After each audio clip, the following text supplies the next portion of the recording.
Hi everyone, welcome to BYJU'S exam prep. My name is Alpa Sharma and this is our last lab to AILET. I hope I'm clearly audible and visible to everybody. Hi everyone. Can you hear and see me clearly, everybody? Very good evening. If you could quickly confirm that I'm clearly audible and visible. Yes, clearly audible and visible. All right.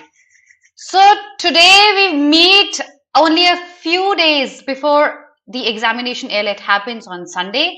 And the agenda of the class is that we have an English marathon. That's part one. And this marathon will be divided into two parts. So the first part I'm taking and the second part will be taken by Savitri ma'am.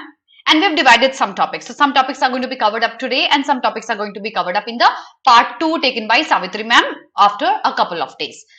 But there's something very, very important that I would like to talk to you about before I actually start off with the marathon. So let's have a look at the agenda of the class. I have brought some previous year AILET questions and we'll be solving that. But the agenda is not actually mastering the previous year questions. Because I'm sure some of you have already gone through them, some of you have already solved it. The idea is to take learnings from these questions. Things that you should remember. As a mistake, you should not repeat them in AILET 22. Things that will make sure that you score higher than you were already scoring in the AILET pattern mocks. That's what we're going to be learning from the previous year questions that I've brought today. That's exactly what we're going to be focusing on.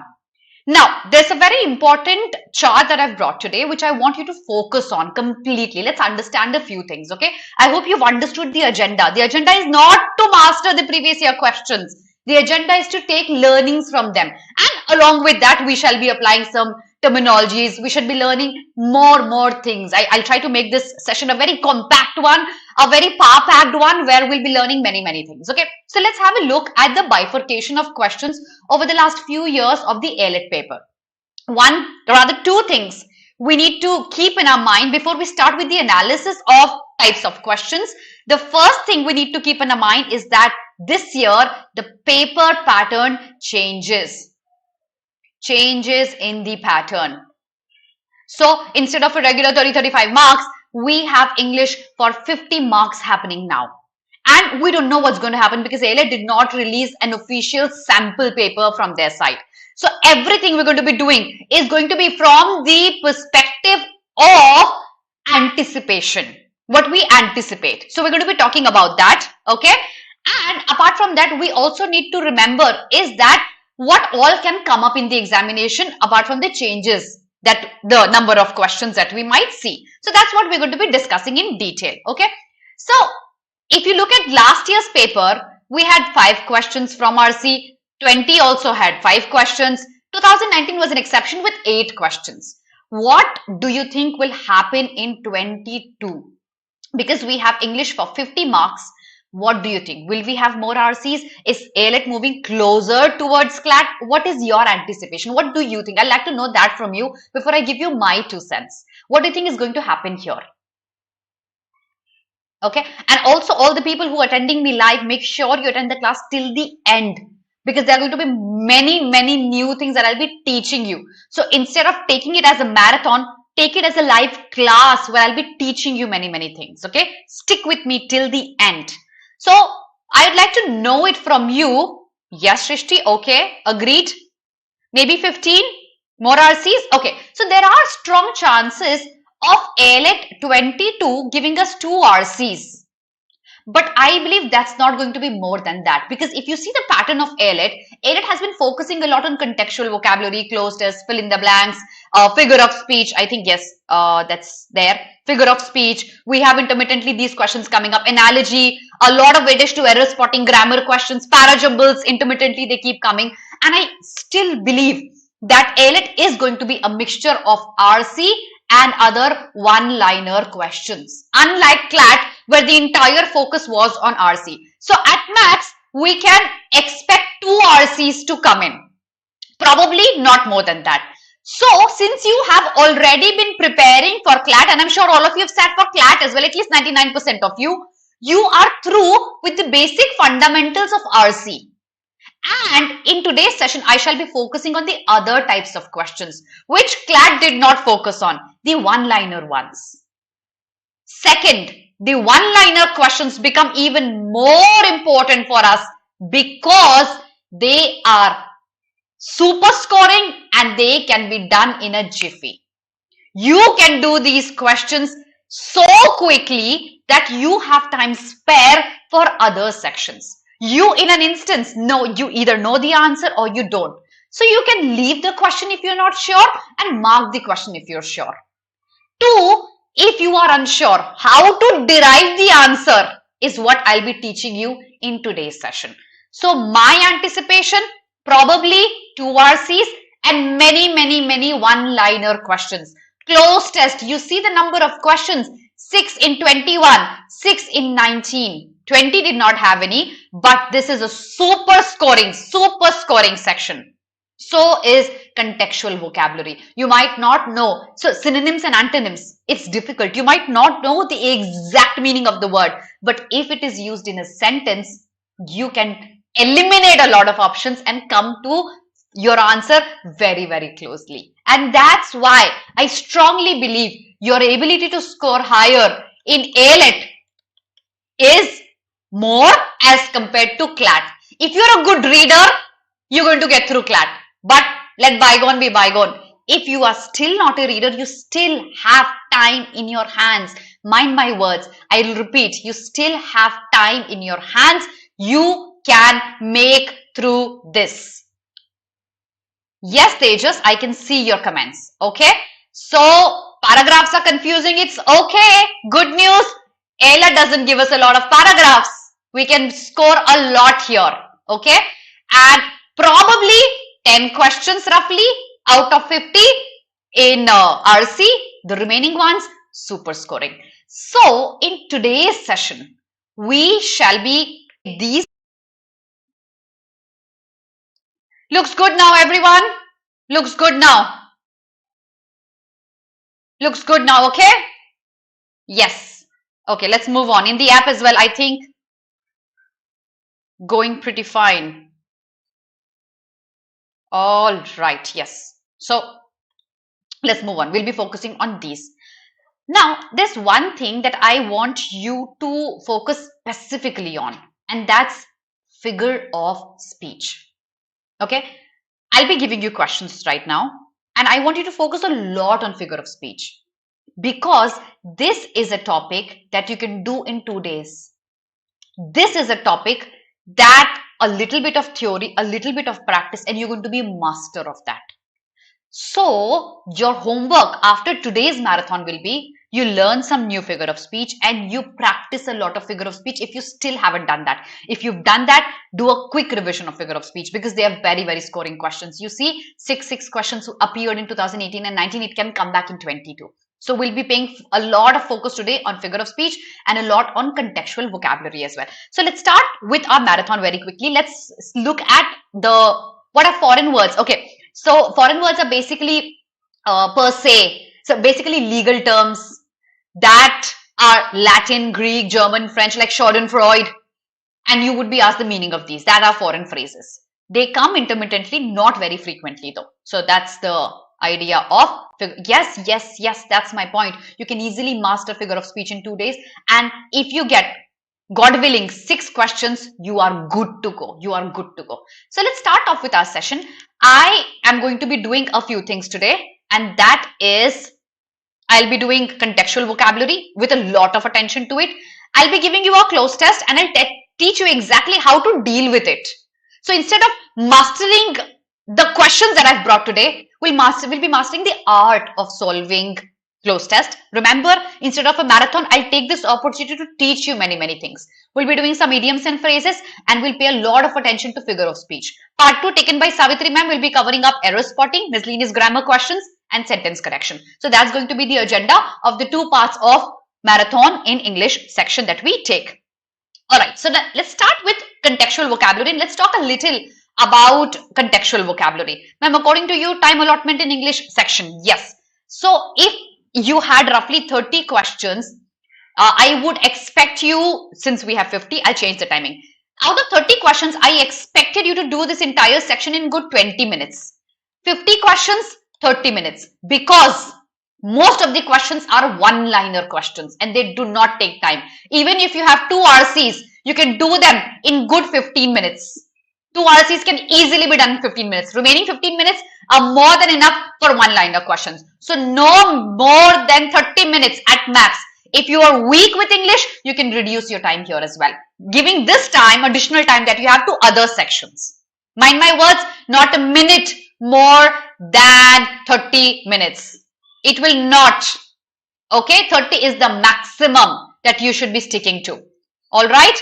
So, back to the idea. Yes, here we are. Let's talk about contextual vocabulary.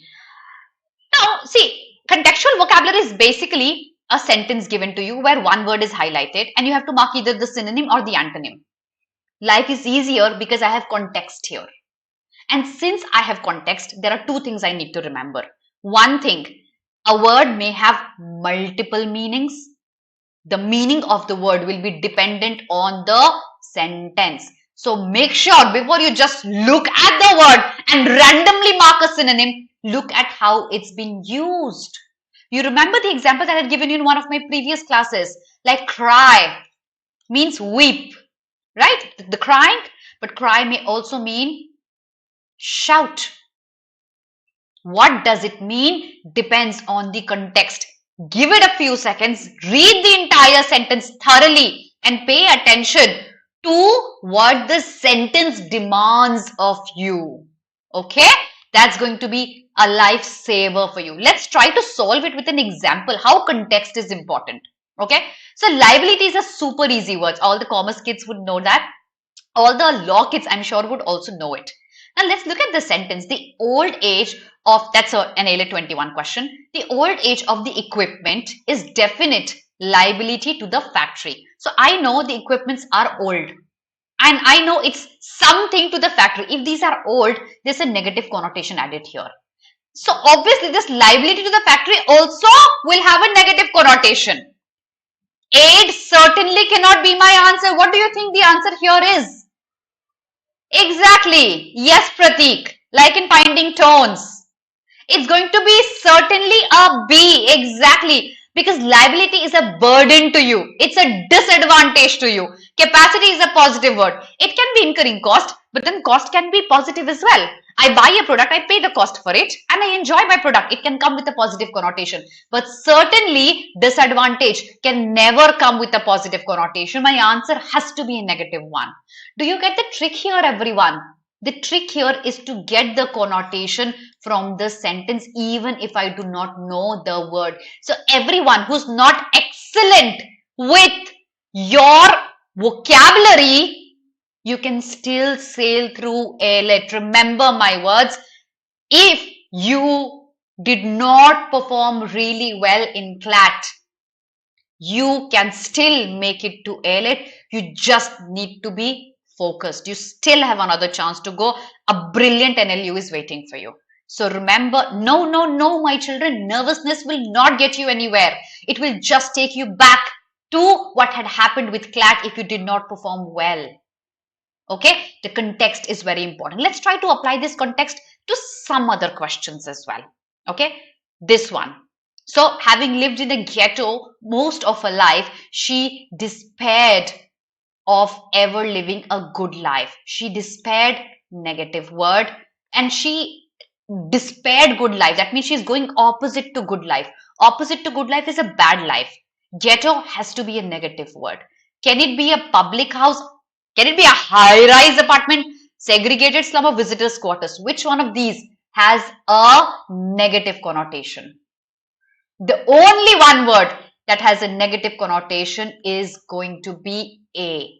Even if you exactly don't know what a ghetto is, you know it's a negative word from the context.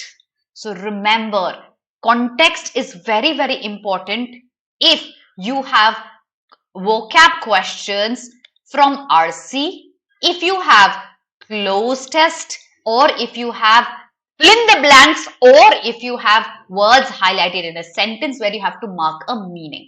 Context is not important only and only and only in exact synonyms and antonym questions. So give it a few seconds, read the question thoroughly, and then come to the answer. Let's try to solve one more question, okay?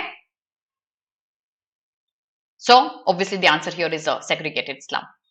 Let's do question number 3, everyone. Read the question, carefully answer it.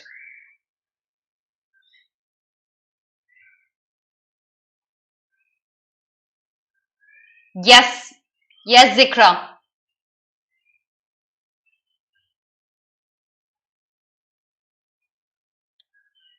What do you think is the answer?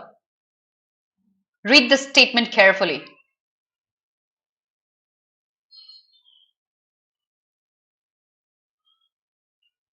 Pragnya, that's the whole idea, my child.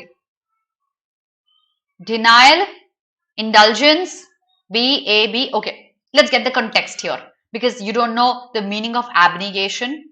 1, ab means away. That's the etymology, that's the root word. Has a negative connotation.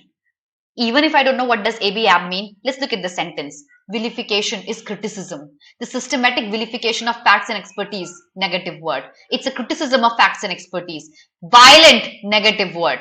And violent can certainly not go with a positive word. That cannot happen. So I'll have a negative word only here. Indulgence is enjoying something too much.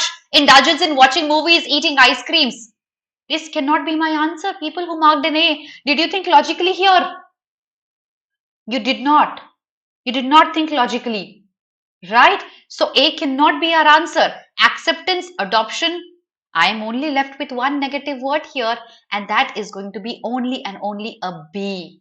So back to the idea, even if you do not know the exact word, you don't know the connotation of it, please do not leave contextual vocabulary questions. Please solve them. They are super scoring. They are very easy to answer. Okay? So, we know the connotation, vilification, violent. We know it's going to be a negative word. The answer has to be a negative one, denial. And you see, it's so easy to eliminate options. When I gave you this theory in my classes, you would say, ma'am, AILET would not give us such easy options. You have proof. You have proof for 20, 21. We get options that can be easily eliminated. I did not make up the options. That means we can make it to AILET. Yes. If you make it, come back and say a thank you to me, my children. Let's do one more question of contextual vocabulary, okay? Loquacious is the word. Read the sentence and mark your answers. Yes, Adya, these are previous year questions. That's criticism, Tanya. Finding flaws. Siddesh, I'll explain that again. Okay, I'll explain this. Siddesh, see, what do you see here? You have to mark a synonym to this word, right? A same meaning word. I don't know what loquacious means, okay? I don't know that. The flow of the genre is not in betraying the loquacious, John Williams, and the chatty. What did we learn in our schools? When and is used as a synonym, as a conjunction, two similar words are connected. When but is used as a conjunction, two opposite words are connected. So here and is used and I have chatty. Somebody who chats a lot. Somebody who talks a lot. Can this also mean the same? Could be. Reserved cannot be the answer. You know what's exactly here is a synonym. That's how you address contextual vocabulary questions. Exactly. Everyone who came regularly to my Hindu classes would know LOQ, LOC is the root word here, which means to speak. So loquacious is somebody who speaks a lot. Reserved, taciturn, laconic are people who are reserved. So all these three are synonyms. They cannot be the answer. My answer has to be a talkative here. Okay? Did you get it? Everyone who marked the B, I hope you get it. Chirag, if you don't get the statement, please read it twice. Give it a few seconds. It's easier to get these questions correct instead of getting an RC, spending a lot of time and not getting the RC and fussing about it. Okay? All right. Now, one more thing, guys. A lot of people did a lot of mistakes in CLAT. And I'd like to address that before I jump on to the next question. Okay? A lot of people started with the first passage, went on to the second one, the third one, the fourth one, the fifth one, and they were exhausted by the sixth one. They took the paper in their hands, they started with the first page without even looking at the paper. How many of you did that? I'd like to talk to you about that. How many of you did that? Zikra, in that case, the options are going to be accordingly.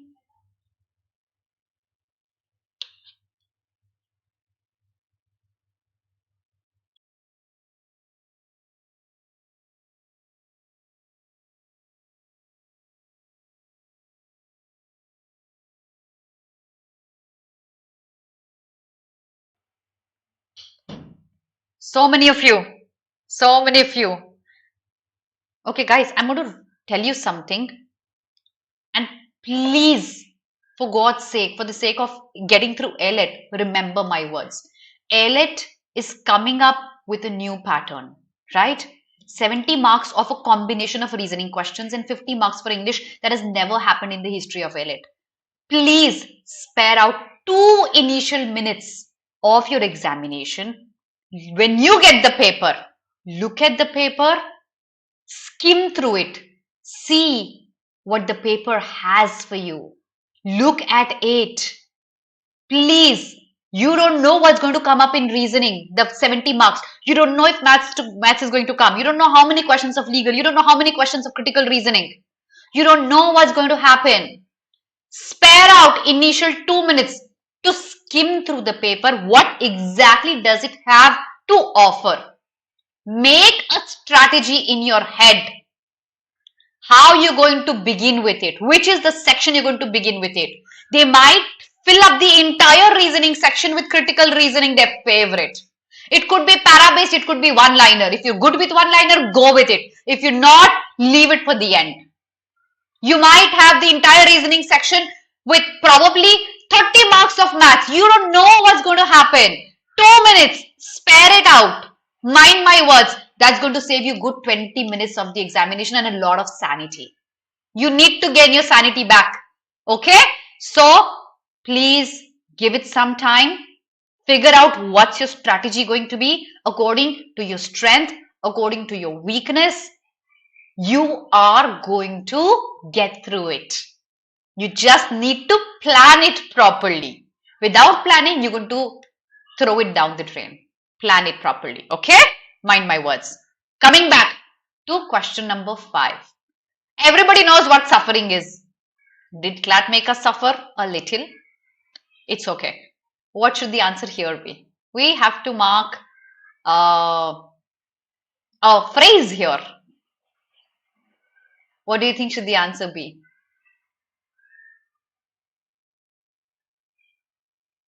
No, Prashant, my idea is just to boost your confidence, my child. And I'm sure you're going to make it. B, okay, gather up. Neha, does B not come with a positive connotation? Gathering up is to collect, right?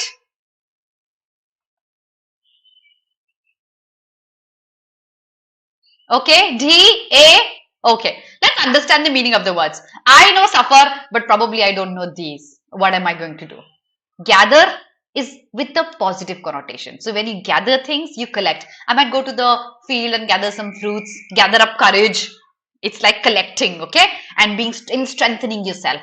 This cannot be the answer. I need a negative word, okay? Down can be a negative word, but then remember, phrasal verbs are tricky.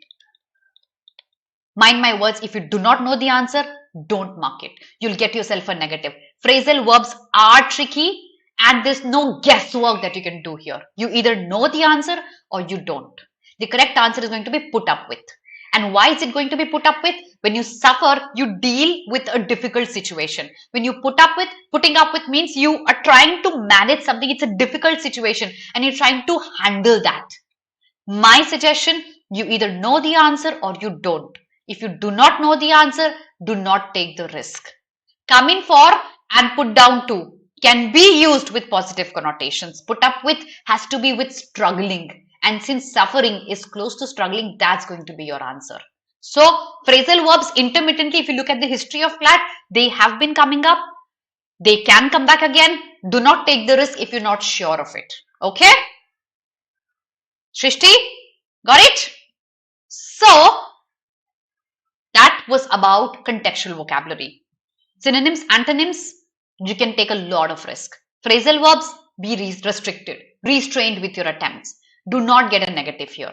Now, before I show you the cloze test, I think, how much time has it already been? Half an hour already, right? So let's do a cloze test. And let me give you some theory about how to deal with cloze tests properly. But before that, I have roughly 160 people live. And why is that I have only 60 likes? What are you saving it for? You telling me, ma'am, you're boosting my confidence. Thank you for this session. Show me a thank you. Give me a like. Give me a share. Give me a subscription. Do me a little favor. Give me my Guru Dakshina that I deserve. Thank you if you've already done that, my children. Back to cloze test, everyone. What people do, I'll tell you what people do. Look at this question. Don't attempt any answers. I'll give you options, okay? What people do is, they look at this blank, they read this, they mark the answer. They look at this blank, they read this, they mark the answer. This strategy is going to be the worst strategy of all. My word is dependent on the entire paragraph's meaning. Few seconds, look at what the paragraph is talking about. Because I might not know exactly what's going to be the answer here, or I might choose an option, but my option will change according to the entire paragraph. Don't fall prey to the time pressure that's there. Please don't fall prey to it. Look at the entire paragraph. Your life is going to be very, very easy. It's going to be very, very easy. Okay. So let's understand this. Okay. It's an AILET 21 question. Something are increasingly awarding large dash to plaintiffs. I know it's a law-based passage. Who have experienced dash comments and harassment. So I know these plaintiffs who, you know what who plaintiffs are, right? Who go to courts for complaints. So these are plaintiffs who are suffering and they have faced some kind of comments and harassments. Okay. And they have not been given promotions and XYZ things because of their family responsibilities. So they're suffering here, I know. And there's a court case that's going on because these are plaintiffs. These dash are more likely to prevail than other employment related cases. Dash suits, another law related word. So probably every answer that is marked here has to be inclined towards law. I know that for sure. Right? Can you explain the difference? Violet, I'll do that by the end of the class. Okay? All right. Okay, back to it. So, I have to skim through the entire paragraph if I am marking a cloze test. Should you be attempting cloze tests? Absolutely yes. Completely contextual vocabulary, super easy options, and you will be good to go. If you are still poor with English, if you are not offended with the word, if you're not great with English, if you're not great with RCs, AILET is the exam for you, my children. You can do it in a great manner. So let's try to identify some answers here, okay? So I'll give you options here. Read the sentence. Dash are increasingly awarding large dash to plaintiff. Who are increasingly awarding something to plaintiffs? Who can award something to plaintiffs? Is it going to be a judge? Are juries? Are prosecutors? Are defendants? Are. So since I have an R, my knowledge of grammar, my knowledge of vocab, both can be tested in cloze tests. Exactly. It can't be a judge for sure because that's singular. I need a plural subject. Prosecutors will not award something to plaintiffs. Defendants certainly will not award something to plaintiffs. It's juries who are going to be awarding something to plaintiffs. That's how we find our answer here. No, bache, defendants will never award something to plaintiffs. Know your law properly, okay? It cannot be defendants or prosecutors. So it's going to be that the juries are awarding. Now, what will jury award to a plaintiff? Let's think of that before I jump onto the option. What can jury award to a plaintiff? A plaintiff is somebody who is suffering. What will he be awarded because he's been through harassment and denied promotion? What will he be awarded with? Let's look at the options here. The seventh one. Will he be awarded with personal injuries? No, he's already suffering. Why will he be awarded with personal injuries? Wrong. Kickbacks are basically bribes. A plaintiff will not be awarded with a bribe. Wrong. He can be awarded with a reward or he can be awarded with a settlement. What do you think should the answer be, everyone? Let me see. Close ones, okay? Will he be awarded with a settlement or reward? Reward? Did he do something great to get a reward? No. Reward will be you working hard and getting through an LU Delhi. Certainly not. He is a suffering guy. He needs settlement. So our correct answer, my children, is going to be a settlement. So these plaintiffs are awarded settlements. Who are these plaintiffs? These plaintiffs are people who have experienced something, comments, some type of comments and harassment. And if this is a negative word, we need a negative word here as well. This plaintiff has suffered from harassment and some kind of negative comments. Let's come to the negative comments, everyone. Eighth one. Derogatory is a negative comment. Adulatory is a positive comment, appreciation. That cannot be my answer. Abusive is a negative comment. Directive can be a neutral one rather. So, eliminated. Now I'm left with derogatory and abusive. How do I decide? The plaintiff was given abusive comments or derogatory comments. Which word comes close to comments? Comments. Comments are going to be abusive or derogatory. Comments will not be abusive. Comments are derogatory, my children, derogatory. Derogatory literally means critical remarks. Okay, so when these are comments, it cannot be abusive comments.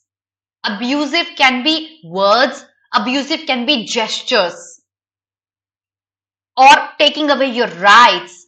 Here we have comments, they are going to be derogatory comments. So these people plaintiffs had been given derogatory comments and harassment, or they were not given promotions, and now I have promotions and dash. So this word is going to be similar word to promotions. What comes to your mind as a similar word to promotions before I show you the options? Exactly, the remarks that defame are derogatory ones. So what comes to your mind when you see the word promotions? A similar word to that? What happens in organizations? You get promotions and you get what happens along with promotions? Think. Before even looking at the options, you'll find your answer. It's so easy. Yes, one positive word. Raises, okay. Appreciation, yes. Bonus, yes. But then, Nityang, if I have bonus and raise both together, then what will I choose? When I get promotion, my salary automatically increases. Appraisals. Yeah, exactly. You're getting the hang of it. Exactly. So let's come to the options. Perks, raises, rises, rise. No, not upward movement. We want something. Reimbursement could be for bills, something that he's already paid for and he's getting it back. No. He's getting a promotion, right? Along with promotion, what will he get? Will he get perks or will he get raises? What comes closer to promotion? That's an increment, right? So it's going to be perks or raises. It's going to be raises. Perks are additional benefits only that can come even without promotion. But raises usually are accompanied with promotion. When you get a promotion, your salary is going to be going through an overhaul. So the correct answer here is going to be raises and not perks. Do you get the difference? These are close, but context will help you find the answer. Let's have a look at the last blank. No, the second last one. these dash are more likely to prevail than other employment related cases. This statement has the answer. These dash are more likely to prevail. What will prevail if you compare it with other cases? Two similar things are going to be compared, right? Similar cases are going to be compared to the cases that we're talking of here. The sentence has my answer. Look at the options. These suits are going to prevail. These complaints are going to prevail. What does a plaintiff do? Does he give remarks? Does he give accusations? Does he give complaints? Or does he file a suit? What does the plaintiff do? Derogatory. Prashanti, derogatory. Lawsuits. He is a plaintiff. He's gone to a court where there is a jury. You see the magic of contextual vocabulary? Contextual vocabulary can help you sail through AILET. Remember, do not leave these questions. Use your logic. AILET is more inclined towards logic and less inclined towards rote learning. Remember my words. If your logic is good, you can get through this. Okay? The last one. The statement has your answer. It's a technical jargon. If you know the meaning, you can get it. Dash suits. Again, suits are mentioned, so I know my answer would be suits here. So skimming through the paragraph helped me. Dash suits on behalf of caregivers. Some kind of cases which is filed on behalf of somebody else. One person possibly files a case on behalf of somebody else. What kind of cases would that be? Let's look at the options. Are they going to be torts? Are they going to be act of law, class action, or procedural law? What kind of cases are going to be filed? Purvika, what's your question? Post that again. What kind of case is going to be filed on behalf of other people? Torts? Certainly not. Because these are for tiny errors that people do, shouting outside and disturbing my class. I can go and file a tort against them. So it's going to be, yes, it's going to be a class action, not a tort. No, tort is a tiny case for somebody who just bugs me. It's a class action, okay? It's a class action. I have been denied promotion, perks, raises because of, probably if I had a child and my company says you will not be given a promotion because you have a child and you're busy with the child. I will not file a tort against the organization. I'll file a class. On behalf of other women, I can file a class action. Okay? So, that's going to be Purvika, judges, where? Where are the option judges? It's judge. That's singular. We wanted a plural one. Okay? So, we now know our answer. It's a class action. So, ultimately, that's the list of answers. Okay. What did we learn? I have 2 closed tests today. I'll not give you another one because I want to talk a lot about figure of speech. So, what did we learn here?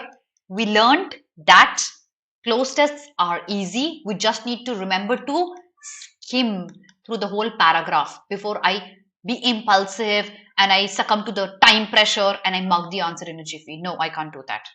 So skim through it, take the risk. It is worth taking the risk because if your logic is fine, you can sail through closed tests easily. Exactly. Yes, Bhavi, that's the definition. Okay. Everyone who's saying your CLAT did not go well, done and dusted, mitti pav, whatever your language, the language that you use, bygone be bygone. We still have a few days. We can make it through AILET. We will make it through AILET. Your focus should be out of CLAT now. Can you help what happened with CLAT? You can't. Anybody who tells you file a case against this because they did not give you 10 extra minutes and this XYZ, stop listening to them. Your entire focus has to be towards AILET. Thank you, Kankan. Pragnya. Okay, so now let's talk about another topic. Okay, this is a closed test. I will not make you solve this. I want to talk about something else here. You can do it later on, pausing my video and do it later on. Idioms and phrases. Should we be attempting them? What do you think? Should we be attempting these questions? What has my speech? I'm fumbling. Okay. Should you be attempting idioms and phrases? What do you think? Zikra, watch my class again if you're demotivated.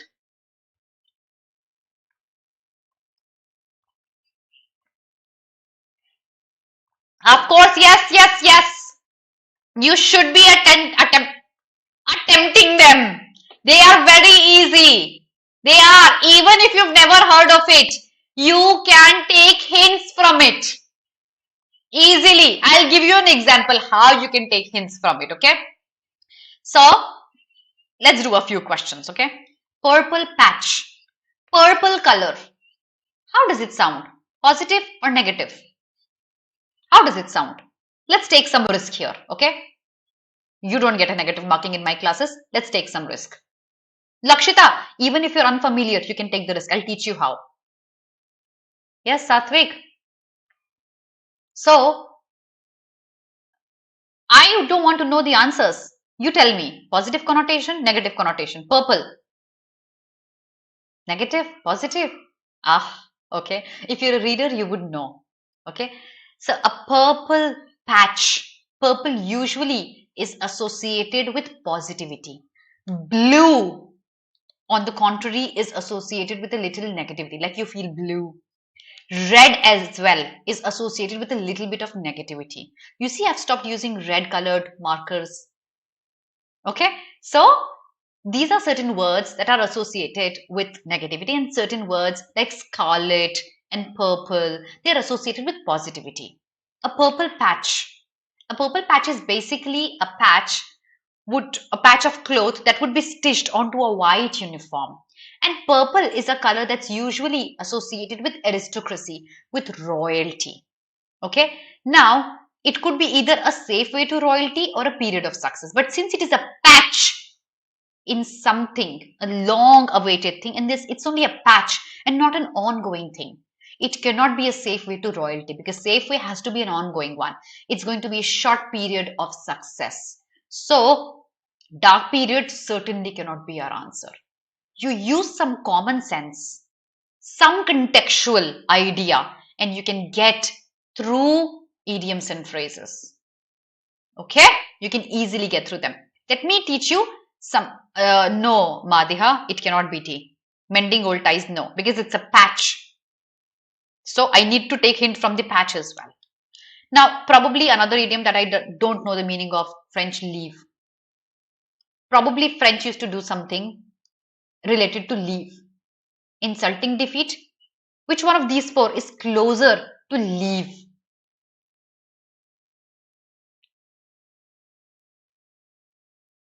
Which one of these is closest to leave? Super easy. Even if you've never heard of the phrase French leave. D, C. So, leave is certainly closely associated with only one option, and that is going to be a C, French leave. So, the story behind that is when there were parties in France, the French people, if they were offended with not good food or not being paid attention to, they would leave behind French. You are invited to a party, okay, and you're not being paid attention to. Will you say bye to the host and leave? If you missed, you would not even address the host and you leave without addressing anybody. So when you leave without permission is when you take a French leave.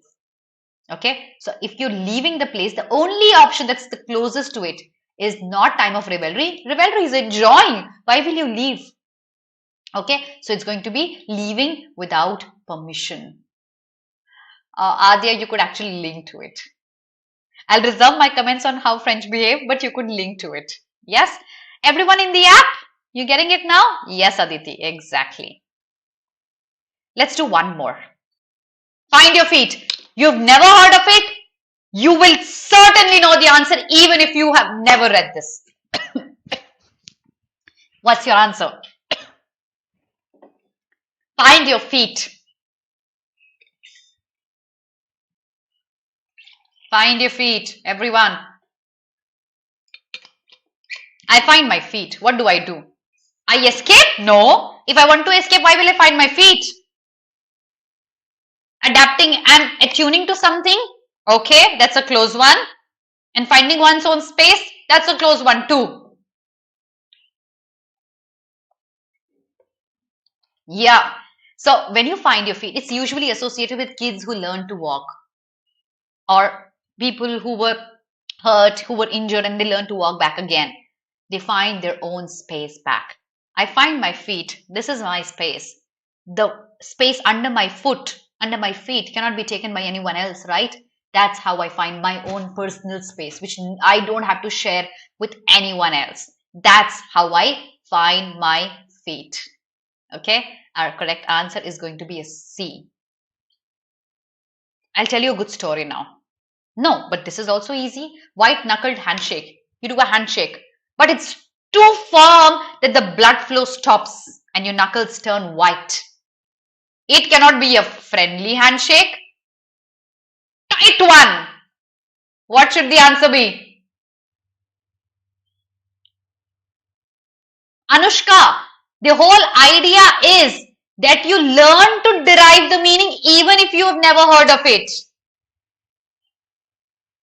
Yes, Lalit, if it is used in a sentence, the context might change.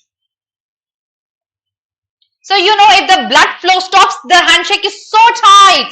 If it's so tight, it has to be a sign of a stressful situation. It cannot be peace or very lightly or friendly. All of these are positive ones. I need a negative one because my knuckles have turned white.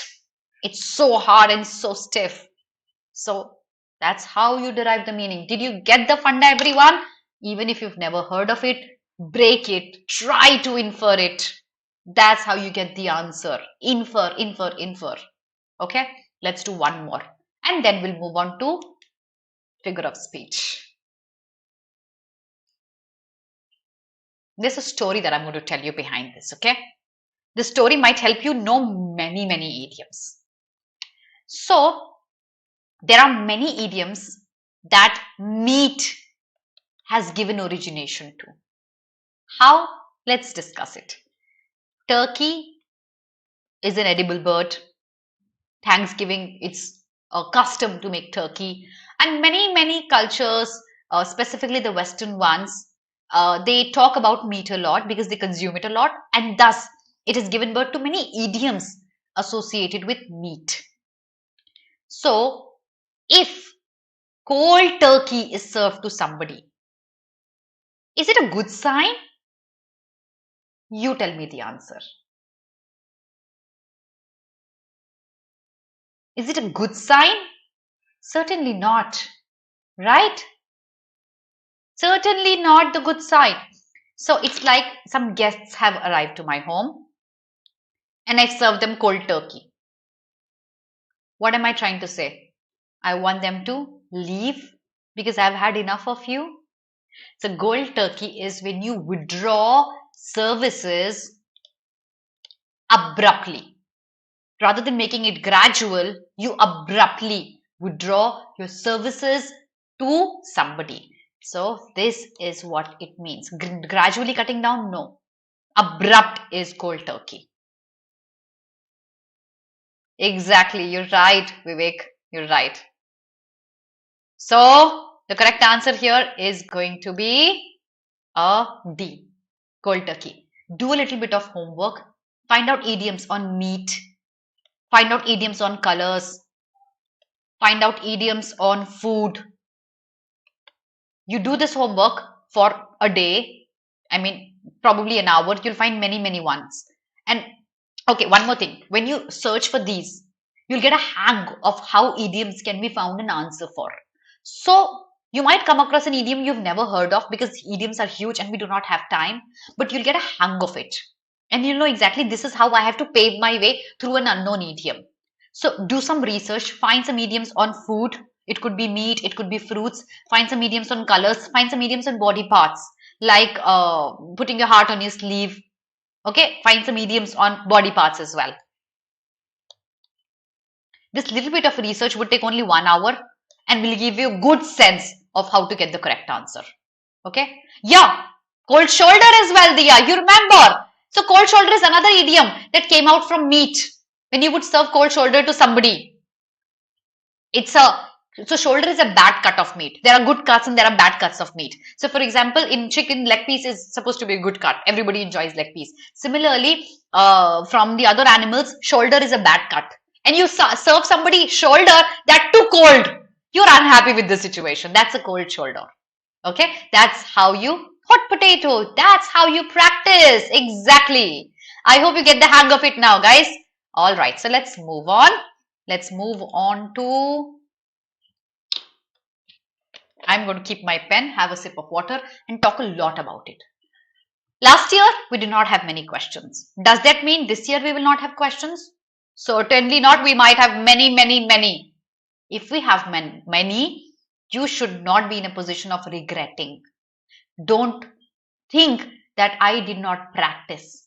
So I'll be teaching you rather than solving marathon questions. I'll be teaching you a few things and I'll be asking you to do a bit of homework. 2 days, you'll be a master of figure of speech.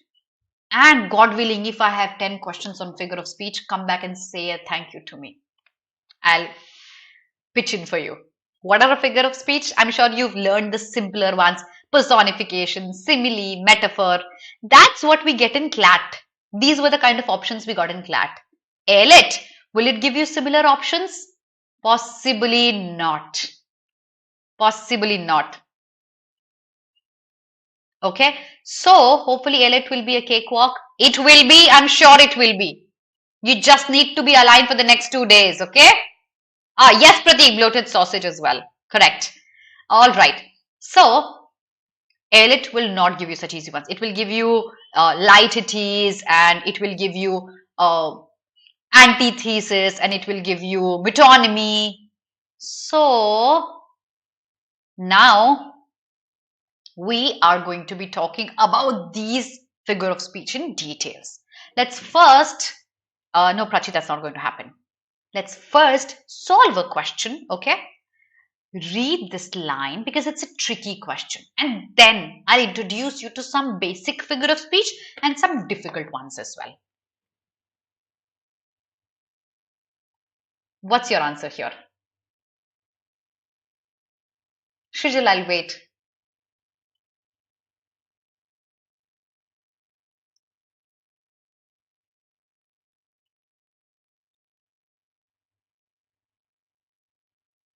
What's your answer?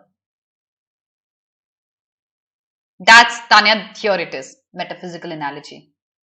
There are 2 very close options. You might not get the whole sentence, okay? But you know there's a comparison or a similarity between water and time. So I know there's no personification. Let's quickly revise what was personification. Personification is either an animal or a non-living being treated like a human. Human characteristics are given to them, not vice versa. If a human is treated like non-living, that's not personification. If a human is treated like an animal, like he is barking, that is not personification. Rather, I would say the sky is blue like a lady wearing a sari, blue sari. That's an example of personification. Sky is a non-living thing, considered like a human, giving it a human trait. That's personification. There is no non-living thing considered like human, certainly not personification. Hyperbole, it's exaggeration. When you, okay, this is what I did, this is what I did.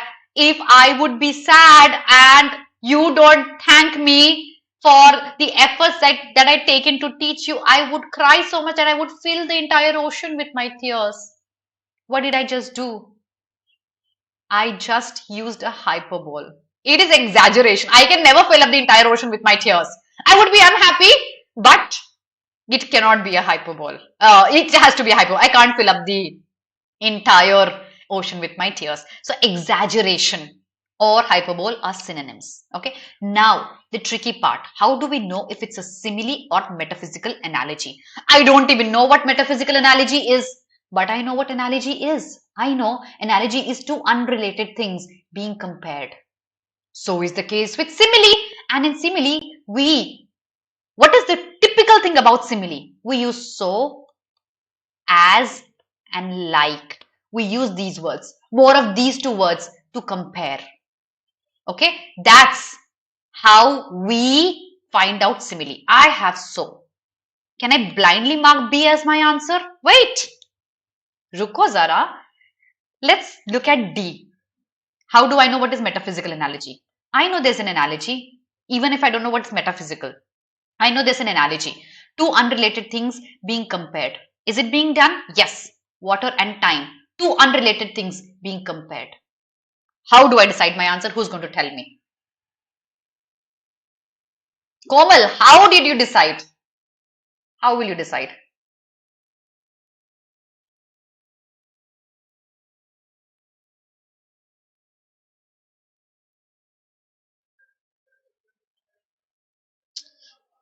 Video team, can you please block Tech Pros?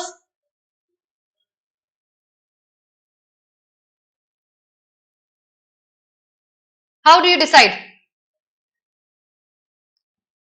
How? The answer is B. You fell for it, my children. You fell for it. Is there a direct similarity, or are two unrelated things being compared by showing a relation between them? Is there a relationship between two unrelated things that we see? If that is true, it's an analogy. If merely showing similarity is the idea that you and I are similar, we can be related. Simile can be between related things. Analogy has to be between unrelated things. How do you decide the answer now? Now, you know what the answer is? So metaphysical is basically beyond worldly matter, mass. That's metaphysical, okay? The answer has to be a D. It is not a B. Did you get it?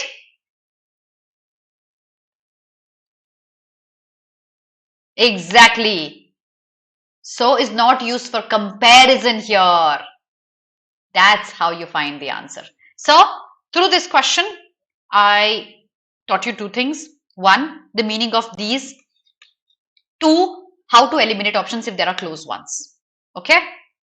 All right. Let's have a look at the next question. My children, do you remember that? Anyone?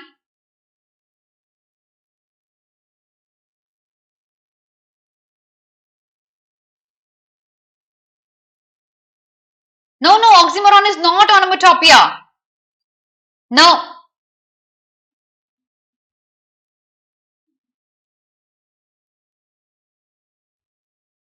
Oxymoron is not onomatopoeia. Onomatopoeia is similar sounding words.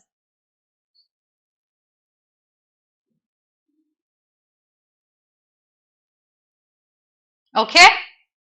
So, what is light it is? Who's going to tell me?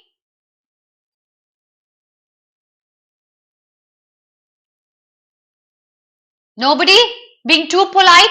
So basically, when you want to, I'll tell you what lightities is. Lightities is when you want to express something good about yourself, but you're just being too polite. So lightities is too polite.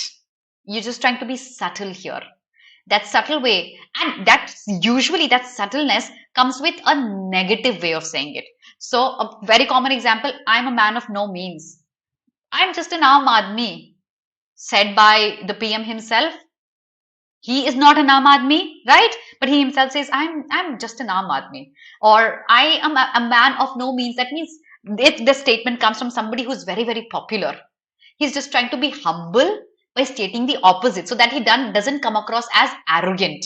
That is what lightities mean. Okay? All right? So, the correct answer is going to be an A. All right? Let me teach you for figure of speech here. So, yes, correct. So, epigram, I've already taught you. Oxymoron, I've already taught you. Let's do metonymy and antithesis. Metonymy, what's the root word here? Nym. Okay, nim means name. Metonymy is basically one new name given to some group of things. So usually bench for a group of judges, lawyers. Okay, I'll say bench. Is word bench even related to the group of judges and lawyers? No, it's not. It's a new name given. So metonymy is a new name given. Okay, a new name given, exactly. And what is antithesis? Who's going to tell me what is antithesis?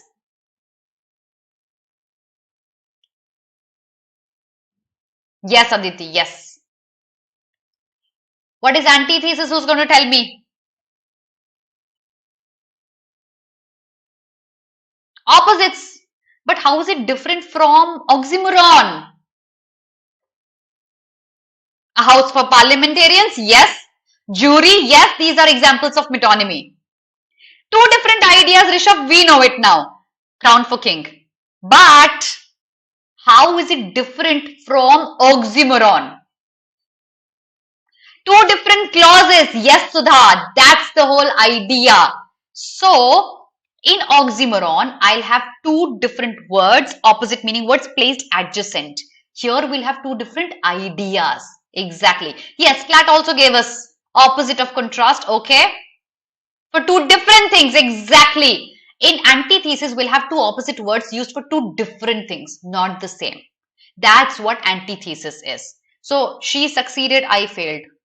Succeeded for she, failing for I. That's what antithesis is. Very close to epigram or oxymoron, but there's a difference. Not used for each other. Exactly, Sanya.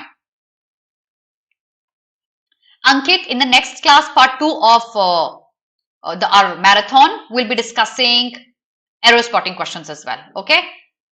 All right. So what should our correct answer here be? He was a learned man among lords and a lord among learned mans. What do you think is the correct answer here, everyone? Ananya, please watch the recorded video. Don't miss out on it. What's the correct answer, everybody? Quickly.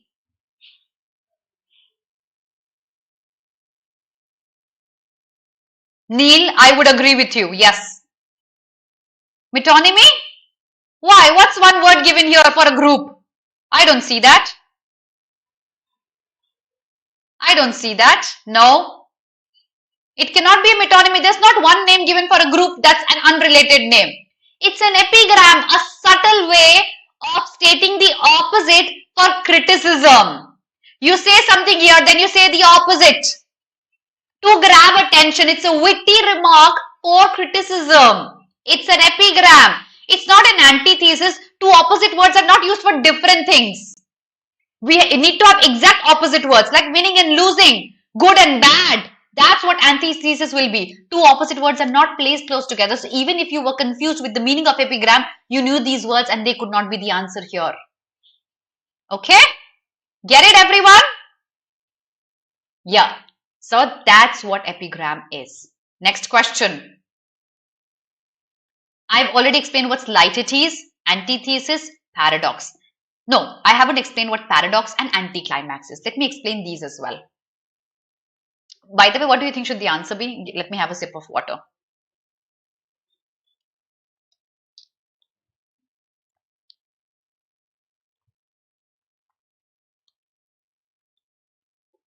What's your answer?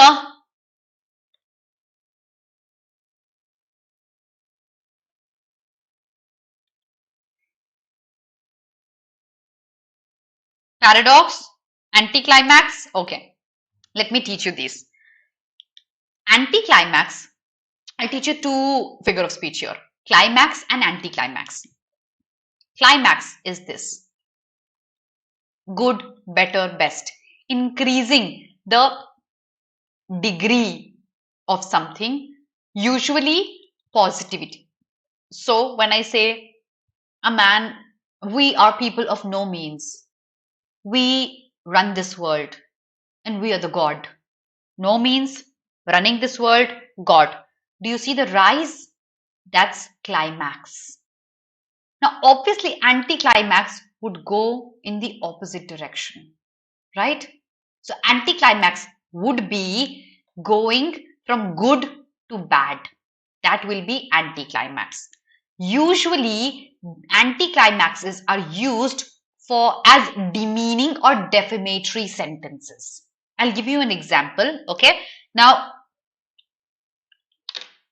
people are saying this is confusing. I'll repeat.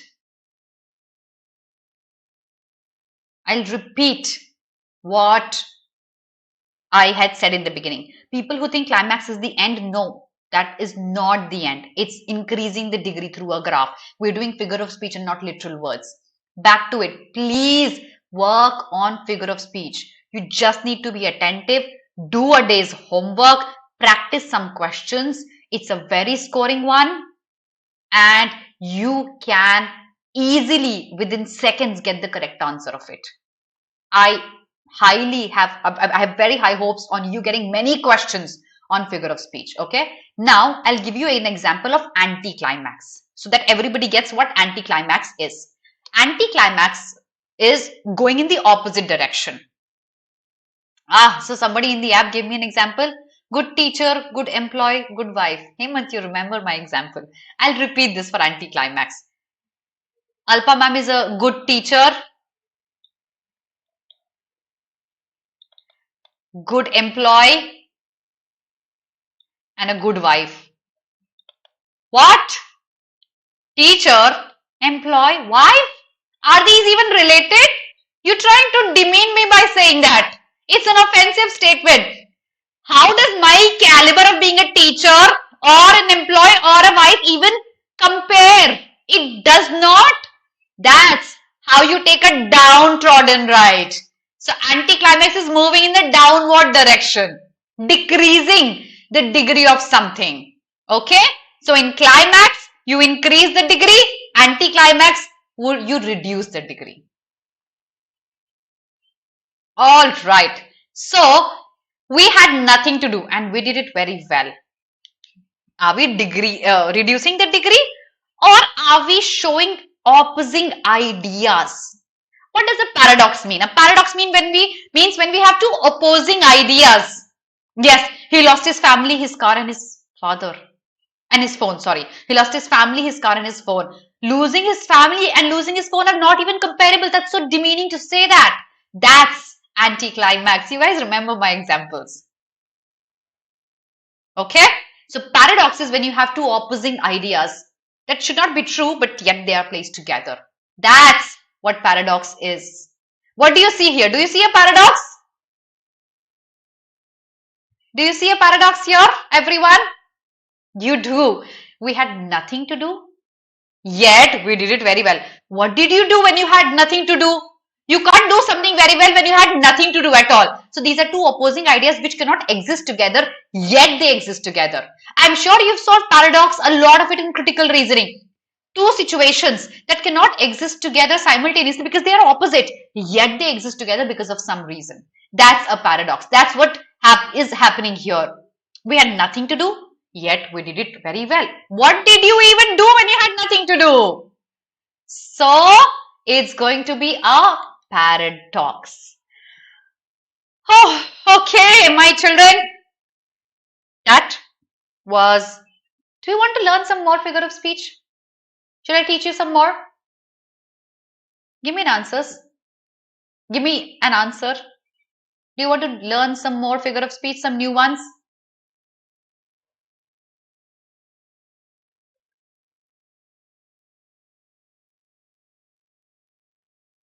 Yeah? Paradox, I'll explain that again. Two contrasting situations that should not be existing together, that cannot exist together, yet they are existing together. Okay, assumption questions we're not going to do today. Okay, all right. We did, just a minute, let me take you back. What did metonymy mean? Let me teach you another word close to it, okay?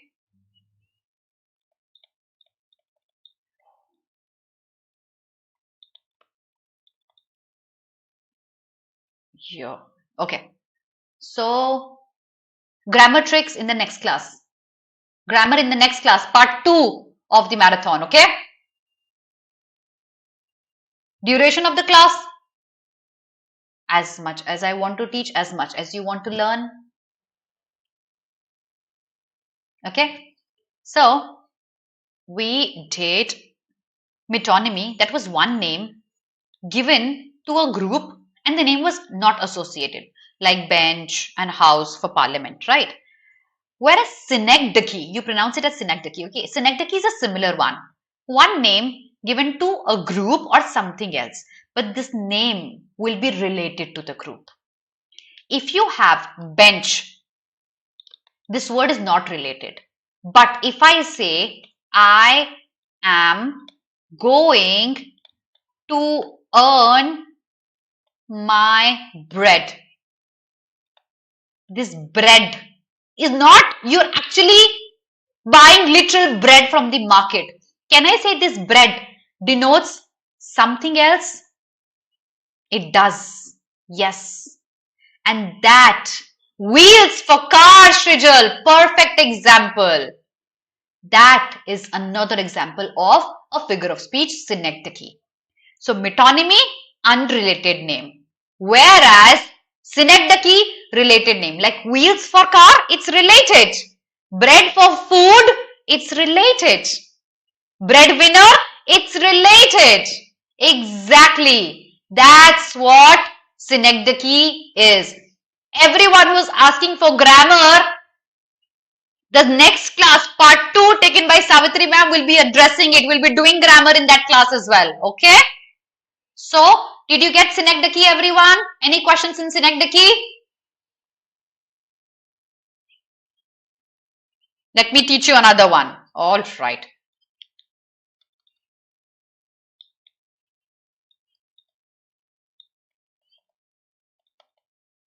Transferred epithet. Transferred epithet is you transfer one idea to something else. The meaning of a word to something else. For example, he spent a sleepless night. Sleepless. Was the night sleepless or was he sleepless? I have transferred this word to something else to add more meaning to the sentence, to add more creativity to the sentence. Exactly, Tanya. Exactly. Irony is easy. Irony is like, yeah, a police officer getting robbed. It was not expected out of a police officer or a police station being robbed, but it happened. It's different from paradox. Remember, paradox are two opposing situations yet existing together, whereas irony is unexpected happening. He was sleepless, the night was not, yet you say, happy birthday. The birthday is happy or you are happy. You are going to be happy. So happy birthday is going to be an example of transferred epithet. Did you get irony and transferred epithet, everyone? Yes? Last one for you, a bonus. Interrogation. What do you understand by interrogation? What do you understand by this? Exactly, Kashvi. Good example. Yes, they are adjectives. But when used in a paragraph, which is a literary device, they act like figure of speech. Kankan, you got my name wrong, my child. Please get my name correct, everyone. You can call me an alpha female though, but back to this. Questioning in figure of speech. It's a questioning without expecting an answer. Your mom saying, do you think I'm mad? She does not expect an answer from you. No, mom, you're not mad. Yes, mom, you're mad. No, she does not expect an answer. Questions asked without expectation of an answer is interrogation in figure of speech. So, simple example, your mom saying, no, not merely a question mark. Do I look like a fool to you? Yes, Tanya. Am I your brother's keep? Yeah. Are you mad? Yeah. Okay. Can we do this? Yes. How can I increase my score from 35 to 35 from 20? By being more attentive and learning what I'm trying to teach you. That's how you'll increase your score. So you guys now know what some figure of speech are. Remember, AILET is just a few days away. Things you should not do, panic. Things you should do, practice. Things you should do, take risk. Things you should do, apply logic. Things you should do, work hard. You can still make it happen. We still have time in our hands. Together, we shall make sure that we get through our dream college. If you've loved the session, please share it. If you've learned something new from me, please share the session, like the session, comment under my video. Follow us on Instagram, YouTube, Facebook, Telegram, download our app on Google Play. And that's all. That's all, everyone. All the very best. Take risk of marking answers. If you were regular with me, I taught you the trick of how to take risk. So, all the very best, everyone. I shall see you sitting into an LU Delhi attending classes. Bye, everyone. Have a very, very good night.